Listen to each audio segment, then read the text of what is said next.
It's day 3 here at CERAWeek by S&P Global, and the conference is buzzing with talks of the upcoming summer driving season, climate targets, and of course, crude and LNG supply. So let's get right into it. So for starters, what we heard today from the US EPA is the administration is going to be waiving rule requirements for E15 gasoline for the 2026 summer driving season.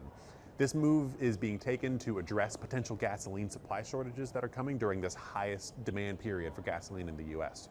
The move, which goes into effect May 1st, was widely expected by the ethanol industry.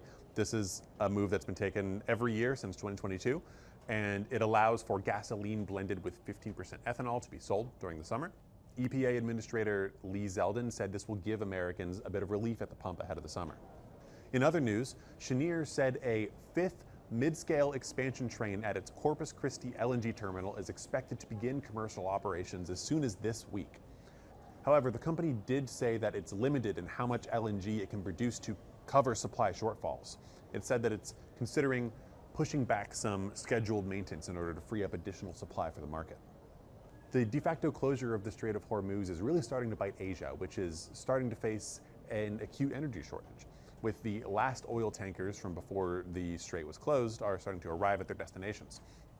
This could, after 2 to 3 months of disruptions, result in a bidding war, with analysts saying that the worst case scenario could result in $200 a barrel Brent crude prices.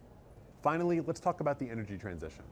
So climate targets were already getting tough in Europe even before this war started, with carbon prices rising to $60, $70, $80 after the war in Ukraine. Europeans were expecting carbon prices to be about half that during this period of time. So there's a lot of talks going on about how they're going to address this supply crunch. Dirk Forrester, the CEO of the International Emissions Trading Association, said the EU is considering bringing in international carbon credits to help with that supply crunch and ease the impact on ratepayers.